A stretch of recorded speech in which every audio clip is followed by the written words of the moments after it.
Te damos gracias, Señor, por el regalo de este día, de esta jornada. Te pedimos nos bendiga, nos concedas tu gracia en aquello que más necesitamos. Hoy te pedimos especialmente ver cómo nuestra iglesia se conforma de diferentes personas con diferentes talentos y también nuestras limitaciones, pero que cada uno aportando lo mejor de nuestra persona puede contribuir para el bien de aquellos a los que tú nos has enviado a ofrecer salvación, salvación que viene de ti, del amor que nos tienes. Bien, para que se les antoje un poquito la comida, hablando de peces, les compartí esta foto de mi hermano el padre Carlitos, ahí disfrutando ahí de un pescadillo, hablando de peces. Y bueno, esta fotografía, les comento, por ahí Rocío Hernández Galaviz compartió una fotografía donde está el padre así vestido, con algunas personas de la parroquia del Rosario. Entre ellos, obviamente, está Rocío, Jera, su esposo, sus niños, y está por ahí Cahuita o Claudia Mendoza, la esposa de Luis Dávila, y algunas otras personas. Y aparece el padre Carlitos así vestido. Pero esta fotografía se las comparto, me agradó, porque es la que se ha socializado entre los sacerdotes. La publicación del chat o del grupo de Facebook de sacerdotes. Esta es la fotografía que se compartió para notificar que nuestro hermano ya goza de Dios, que goza del reino. Y alguien, no sé dónde haya extraído esta fotografía del padre Carlitos, muy elegante, elegantemente vestido. Siempre, sí puedo decirles que una de las cosas que el padre Carlitos tenía es que siempre tenía buena capacidad para combinar. Cuando ustedes lo hubieran visto desaliñado, no era ese el padre Carlitos su actitud normal. Él siempre andaba como un pachuco, por decirlo así coloquialmente. Cuando ustedes lo veían desaliñado era posiblemente porque la enfermedad estaba pegando tremendamente, y quizá en ese estado de ánimo, quizás se quedaba en pijama, quizás se quedaba en algún tipo pants. Cuando ustedes lo vieran así, descoordinado, era porque había malestares en su cuerpo, pero generalmente siempre andaba muy a la moda, muy elegante, mi hermano. Pero bueno, hablando de peces, adelante vamos al texto del Evangelio. Que el Señor esté con ustedes y con tu espíritu. Proclamación del Santo Evangelio según San Juan. Gloria a ti, Señor Jesús. En aquel tiempo Jesús se apareció otra vez a los discípulos junto al lago de Tiberíades, y se apareció de esta manera. Estaban juntos Simón Pedro, Tomás apodado el mellizo, Natanael el de Caná de Galilea, los Zebedeos y otros dos discípulos suyos. Simón Pedro les dice: me voy a pescar. Ellos contestan: vamos también nosotros contigo. Salieron y se embarcaron, y aquella noche no cogieron nada. Estaba ya amaneciendo cuando Jesús se presentó en la orilla, pero los discípulos no sabían que era Jesús. Jesús les dice: muchachos, ¿tienen pescado? Ellos contestaron: no. Él les dice: echen la red a la derecha de la barca y encontrarán. La echaron y no podían sacarla por la multitud de peces. Y aquel discípulo a quien Jesús amaba le dice a Pedro: es el Señor. Al oír que era el Señor, Simón Pedro, que estaba desnudo, se ató la túnica y se echó al agua. Los demás discípulos se acercaron en la barca, porque no distaban de tierra más que unos 200 codos, es decir, 100 metros, remolcando la red con los peces. Al saltar a tierra, ven unas brasas con un pescado puesto encima y pan. Jesús les dice: traigan de los peces que acaban de pescar. Simón Pedro subió a la barca y arrastró hasta la orilla la red repleta de peces grandes, 153. Y aunque eran tantos, no se rompió la red. Jesús les dice: vamos para que coman. Ninguno de los discípulos se atrevió a preguntarle quién era, porque sabían bien que era el Señor. Jesús se acerca, toma el pan y se lo da, y lo mismo el pescado. Esta fue la tercera vez que Jesús se apareció a los discípulos después de resucitar de entre los muertos. Palabra del Señor. Gloria a ti, Señor Jesús. Bien, hace rato en la mañana subrayé prácticamente cosas de la primera parte que ahora está totalmente negro. Dejé el único subrayado de la mañana en el color azul, cuando San Juan le dice al Señor, a Pedro es el Señor. Y bueno, después he subrayado Pedro desnudo y su ímpetu que se echa al agua, la actitud de los demás discípulos con una forma de responder distinta, pero los dos responden. La llamada del Señor para que traigan los peces. Simón sube a la barca y notificar que son 153 peces. De hecho, a los a la reflexión le he puesto 153 pescados y aunque eran tantos no se rompió la red. Jesús les dice, vamos para que coman. Ninguno de los discípulos se debería preguntar, bueno, después toma el pan y se lo da, lo mismo al pescado. Bien, adelante, hablemos acerca en primer lugar de lo que le refería de la pesca milagrosa. Ya en la mañana hablábamos de por qué Juan manifestó de que descubrió al Señor. En primer lugar, bueno, la hora de la mañana, que era la oración del Señor de Jesús, la hora de la oración. Segundo, la efectividad de su palabra.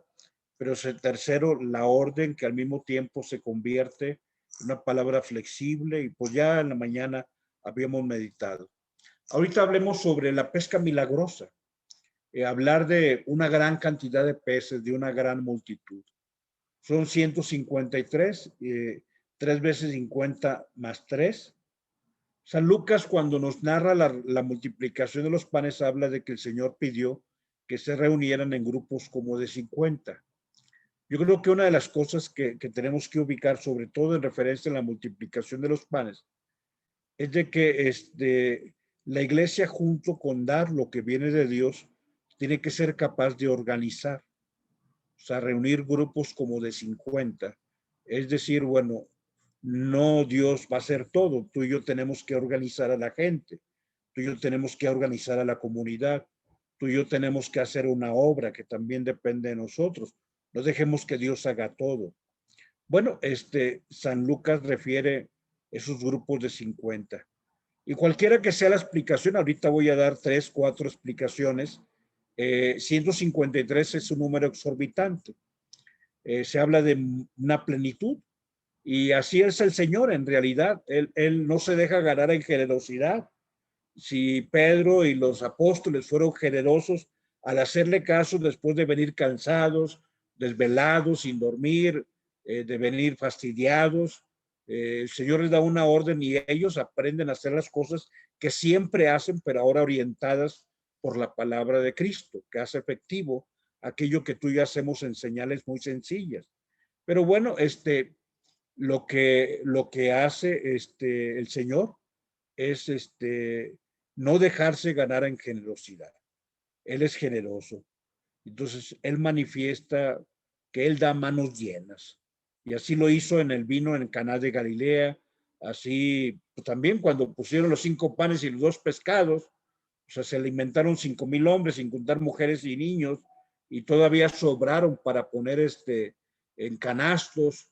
Y bueno, él también ha prometido que todo lo que demos no quedará sin recompensa. Él dará el 100 por 1 a todo aquello que demos.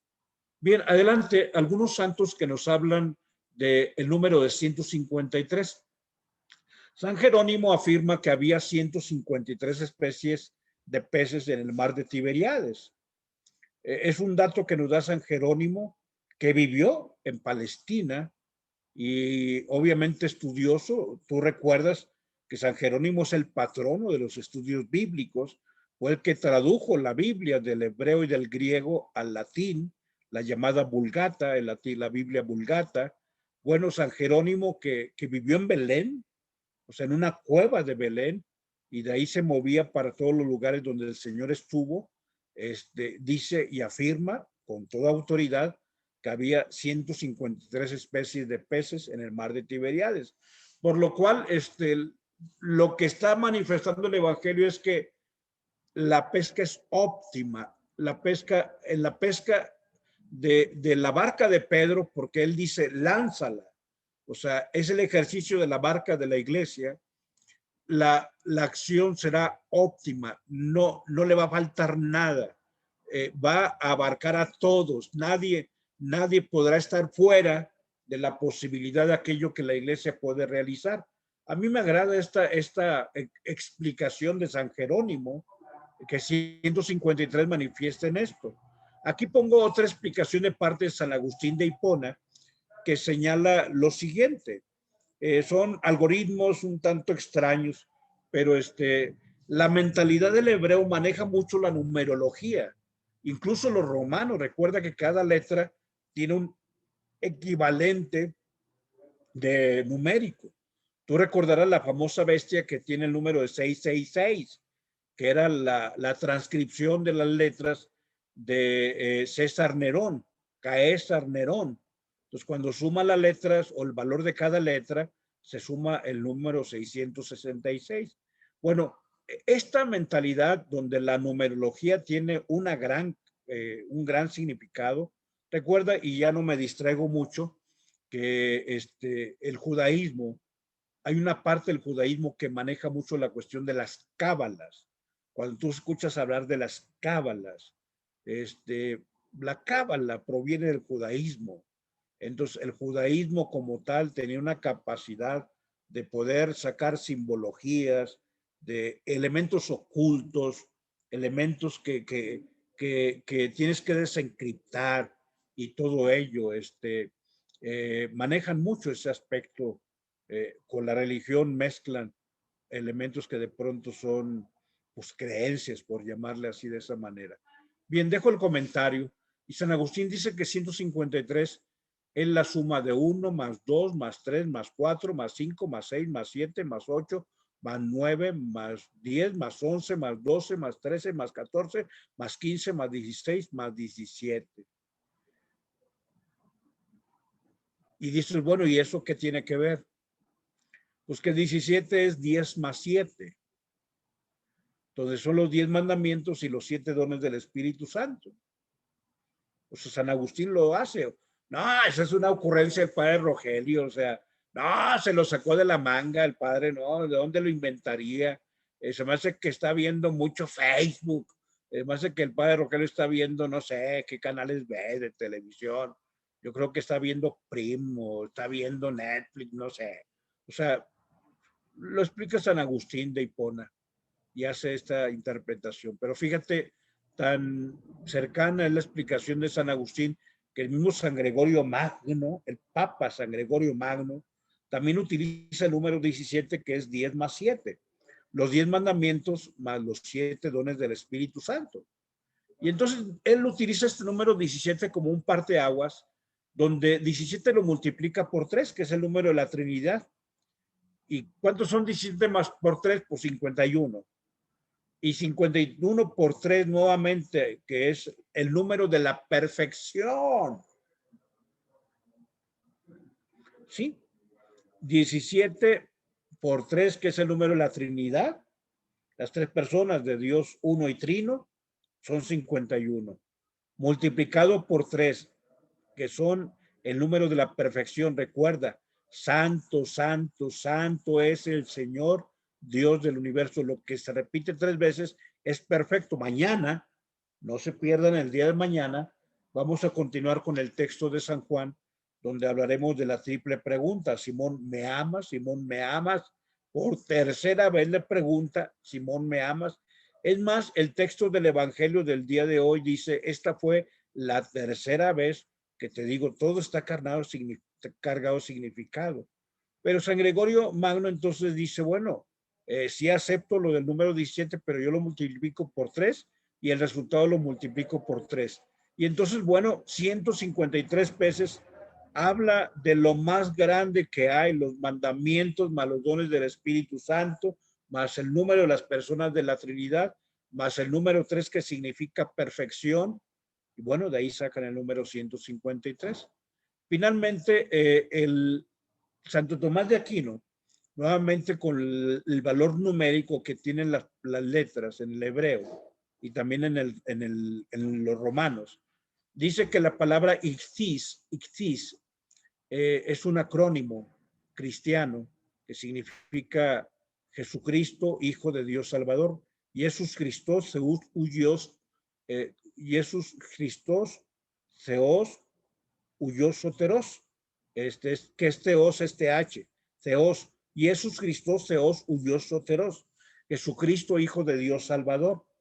Y entonces, bueno, ¿y qué tiene que, o sea, qué tiene que ver que las letras de I, C, T o teta, que es la TH, la Y y la sigma, o sea, se conviertan en 153? Pues muy sencillo. ¿Sabes qué significa la palabra Ixit, Padre? Ahí abajo dice Jesucristo, Hijo de Dios Salvador. No, eso es la iota, Jesús, la G, Christos, la teta, Theos, la Y, Ios, Uyos, y la sigma final, Soteros, Jesucristo, Hijo de Dios Salvador. Eso significa el acrónimo. Pero la palabra Ixi significa pez, pez, hablando de los peces. Es ese simbolito de un pez, así del rabito, el piquito de su boquita y otra vez se cierra el rabito, que tú has visto que se pone, y que de hecho son simbologías que usaban los primeros cristianos para las catacumbas. Entonces, Ixi significa pez. Y bueno, Cristo es el pez, porque es Jesús Christos, Seos Huyos Soteros, Jesucristo, Hijo de Dios Salvador. Es Cristo el pez. Es Jesucristo, Hijo de Dios Salvador. Y los cristianos, cuando eran perseguidos, para que los cristianos supieran que ahí vivía un cristiano, nomás ponían un pez, un pececito, como algunos hoy ponen en calcamonías en sus coches o en algún otro lugar, porque tiene su origen en ese acrónimo. Jesús Cristo, Seos, Huyos, Soteros. Muy bien. Entonces, eso es sobre los 153 peces. Vamos a hablar ahora adelante de las redes. O sea, porque los peces son importantes y tan importantes son que las redes tienen que ser especiales. Una red que no se rompe. Son tan importantes que la red tiene que tener cualidades especiales, te decía. O sea, la iglesia tiene que buscar lo mejor para la misión que cumple. O sea, no escatimar. O sea, el establecimiento del reino de Dios no debe escatimarse nada. O sea, al invertir, esa es la palabra. En la iglesia, para evangelizar, no se gasta, se invierte.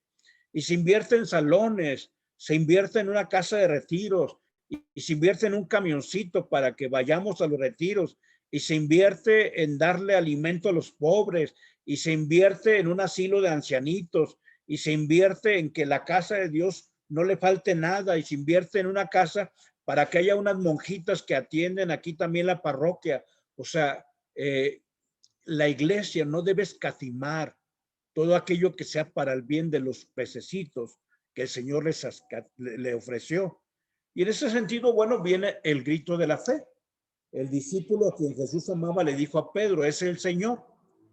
Y ya hace rato dije que ya te había dicho lo de Juan, pero no, estuve adelantando. Si le preguntamos a San Juan apóstol y evangelista, que es el que está escribiendo esta escena, él la conoce. Le decimos, oye, haz que penetremos el secreto. ¿Cómo surgió tu grito? O sea, ¿cómo surgió ese decirle a Pedro? Si no lo conocían, no lo reconocían. De lo lejos lo veían, que le decía, muchachos, ¿tienen algo de pez? No, no tenemos. Bueno, lance la red a la derecha. O sea, ¿qué hizo que surgiera en ti esta palabra que es la más bella? Es el Señor. Allí está el Señor. Y bueno, el discípulo amado nos responde que esta exclamación que fue espontánea, inmediata, que nació del corazón, que rompió y que la fonetizó, surge de una serie de actitudes de aquel personaje misterioso, pues que no lo reconocen en aquella mañana de regreso después de no pescar. Todavía no llegan a la costa. Ahorita vamos a ver que están como a 100 metros de que lleguen. Y ahí está, como una cuadra más o menos. Hay alguien allá que nos pregunta, pero de pronto Juan dice, es el Señor. O sea, ¿qué te dijo? ¿Cómo supiste? Adelante. Y Juan, te digo, va a decirnos 4 cosas en torno a esta confesión de fe, 4 claves de lectura. Primero te decía que yo pensé que ya te había dicho, perdóname, pero bueno, la hora matutina. El Señor solía irse de madrugada a la hora de la oración. O sea, mientras la gente en el día andaba, búsquelo y búsquelo y búsquelo, él necesitaba de esos momentos de encuentro con el Padre. Era la hora matutina. O sea, ¿cómo supe que era el Señor? Pues Él es el que cuando pues Él viene cuando amanece, pero más bien amanece cuando Él viene. Y segundo, bueno, o sea, ¿qué me hizo pensar que era el Señor? Pues la fuerza es un imperativo. Echen la red, pero al mismo tiempo tiene mansedumbre. Digamos, es una palabra que exige que lo obedezcamos, pero no es rígida. Echen la red a la derecha. Tercero, aparte de la hora, aparte de su palabra, con mansedumbre, con fuerza, pues la correspondencia entre la palabra y lo que sucedió. Oye, caray, las redes se llenaron. Y entonces, bueno, pues esto no estaba previsto. Y cuarto, o sea, sumarse la hora, sumarse la palabra, sumarse la correspondencia, pues una tras otra marca en mí de improviso un paso de cada una de las cosas a la plenitud del corazón. Yo no tenía duda, es el Señor. Pero bueno, ya que vimos a Juan, ahora veamos lo que hace Pedro. Adelante. Cuando Juan le dice a Pedro que es el Señor, pues nos revela la fuerza avasalladora de la fe, ante todo de un Pedro que se lanza al mar. O sea, Pedro es impetuoso. Pedro es atrabancado, por decirlo en nuestros términos también. Pedro es un hombre decidido. O sea, esos primarios que dicen, esto lo hago porque lo hago. Es el hombre resuelto, él pone el pie afuera de la barca, que sale de sí porque ha visto al Señor, que se libera de todo lo que lo retiene. O sea, aquí estoy y no está el Señor, allá está el Señor, pues yo me voy de aquí porque quiero ir a donde Él. Todo lo que le ocupa, a ver, Pedro, pero, pues los pececitos, ay, encárguense ustedes de los peces, yo voy con Él, allá está Él.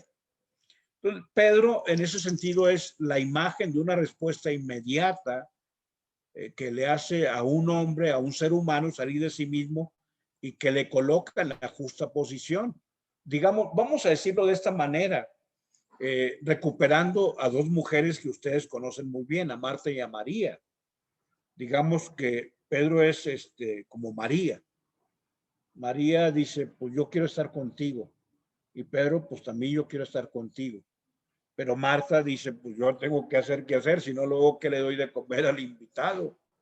Y los otros apóstoles, pues también son como Marta y dicen, bueno, pues Pedro ya se fue, pero pues y los pececitos. Entonces, bueno, esa es la respuesta de Pedro. Adelante. Hasta cierto punto los discípulos son más sensatos, son más prudentes. Entonces, el pasaje del Evangelio, fíjate la hermosura, nos muestra a aquellos que llegaron con la barca arrastrando la red de los peces.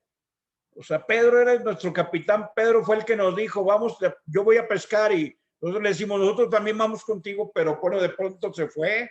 O sea, sí, porque quería estar con el Señor. O sea, no se fue de pachanga, o sea, fue a algo muy valioso, pero, y pues esto, si nos dijo que íbamos a pescar y nosotros vamos contigo y le estamos ayudando, bueno, pues vamos a ayudarle. Pues llegan arrastrando la red llena de peces. Aquí es interesante ver esa diferenciación de respuestas. ¿Y cuál será la respuesta la mejor? La de Pedro que se lanzó y quiso ir con el Señor. Imagínate 100 metros nadando para llegar al Señor. O estos otros que, pues que dicen, pues sí, pues, a ver, muévele al remo y los pececitos, la red. En ese sentido, bueno, las 2 respuestas son valiosas. porque al final de cuentas, esta es la iglesia, una actitud distinta en aquellos que la formamos, pero las dos actitudes son complementarias. Aquellos tienen necesidad de arrastrar la red y están honrando al Señor de esa manera. Señor, si con tanto cariño nos diste los peces, ¿cómo vamos a dejarlos ahí? Entonces Pedro es entusiasta y los demás son prácticos. O sea, Pedro se deja llevar por sus emociones. Los demás dicen, no, espérate, hay que razonar un poquito. Este hombre ya se fue, se emocionó, pero pues hay que, pues, ¿cómo vamos a dejar que se pierda todo? Entonces ellos comprenden que si dejan escapar los peces que el Señor mismo les dio, pues es como no tributarle honra al dueño de todo. Y el Señor, nos tardamos más, pero aquí están los peces que tú nos diste. Entonces la diversidad de actitudes nos ilumina, nos advierte que en la iglesia hay diferentes tareas. Reitero, o sea, Marta y María son Pedro y los apóstoles. Pero aquí lo importante es que todos, Marta y María, Pedro y los demás apóstoles, estemos unidos al único Señor y saber que cada uno responde con su tiempo y su medida. O sea, alguien responde de una manera, otro responde de otra. ¿Quién respondió mejor? Los dos respondieron bien, siempre y cuando lo importante es ver al Señor e ir hacia el Señor. De una manera u otra, lo importante es que tú lo ves y que tú vas con Él. Eso es lo importante. Bueno, y vamos concluyendo hablando sobre la comida. Adelante. Acontece que pues viene la comida con Jesús en la playa o en la ribera o como le quieras llamar, en la playa y en la costa. Se trata de una comida en la que el mismo Jesús resucitado les da de comer. O sea, ellos han trabajado y nosotros trabajamos para el Señor. Y Él dice, yo quiero darte de comer. Yo quiero que comas. Mira, te preparé esto. ¿Mm? La alusión hermosa es a la Sagrada Eucaristía. El momento en que hoy por hoy, después de 21 siglos, sigue siendo el resucitado el que nos da de comer. En esa misteriosa presencia, saber que es Él el que está ahí, pero Él nos da de comer. Y nosotros no le preguntamos, oye, ¿y quién eres? Ah, sabemos que es el Señor. Dice el Evangelio que Jesús se acercó y les dijo, coman. Jesús se acerca. Jesús viene. En la Eucaristía el sacramento es el sacramento en el que Jesús viene. Y en la Eucaristía Él nos va a dar una comida sazonada por Él mismo y que viene con el poder salvífico que nos hace exclamar, es el Señor el que está con nosotros. Y después de que Él mismo nos da la pesca milagrosa, Él nos dice, después de haber trabajado, ven, quiero que comas. En nombre del Padre, del Hijo y del Espíritu Santo. Amén.